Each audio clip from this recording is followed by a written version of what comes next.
ভাদ্র মাসের অন্ধকার ঝড়ের পর ঝড়। ঢাকার গলিতে জমে থাকা পানিতে ভেসে যায় শেষ রিকশার হর্নের আওয়াজ।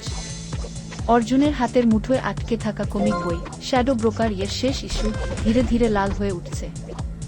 রাস্তার পানি না, নিজেরই রক্ত। আহ, এটাই শেষ। চোখের কোণে ট্রাকের হেডলাইট উজ্জ্বল, উত্তপ্ত, চিরতরে জ্বালিয়ে দেবে তার স্বপ্ন। ঠিক তখনই সোনারগাঁওয়ের সকাল গুমোট গরম। জানালার ফাঁক দিয়ে ভেসে আসে কাঁসার থালার শব্দ। ওঠো নোৎসার, আজ তো তোমার উপনয়ন। মায়ের কণ্ঠ।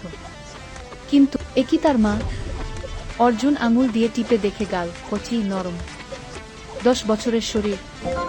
অদ্ভুত, এটা স্বপ্ন না সত্যি? হাত বাড়িয়ে দেয়। হঠাৎ ঝলক, হাতের তালু থেকে কালো শিখা বেরিয়ে এসে মোমবাতি নিভিয়ে দেয়। জঙ্গলের গভীরে 5 বছর পর। ভোরের কুয়াশা কাটেনি। নগ্ন শরীরে দাঁড়িয়ে আছে অর্জুন।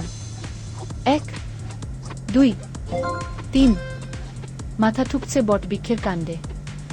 রক্ত গড়িয়ে পড়ছে কপাল বেয়ে। কিন্তু তার চোখে কোনো যন্ত্রণা নেই, শুধু ধৈর্য। আরেকবার ঝর্ণার ঠান্ডা জলে ডুব দেয়। হাড় কাঁপানো স্রোত। দাঁত লড়াই করে ঠেকিয়ে রাখে। জাগ জাগ। কোনো এক সময় পানির নিচেই তার চোখ খুলে যায়।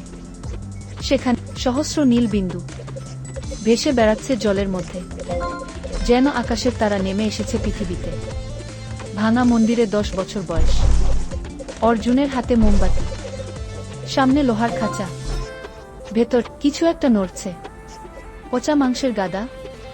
না, সেটা এক সময় মানুষ ছিল, এখন শুধু কাঁদে, নিঃশব্দে। কে এখানে রেখেছে তোমায়? অর্জুনের হাত বাড়ায়। খাঁচার লোহা গলে যায় নীল শিখায়। মাংসপিণ্ডটা কাঁপে। তারপর একটা ঠান্ডা হাত ছুঁয়ে দেয় অর্জুনের কবজি। 1 মাস পর রূপালী চুল, নীল চোখ। সোনারগাঁওয়ের চাঁদনি রাতে দাঁড়িয়ে আছে সে।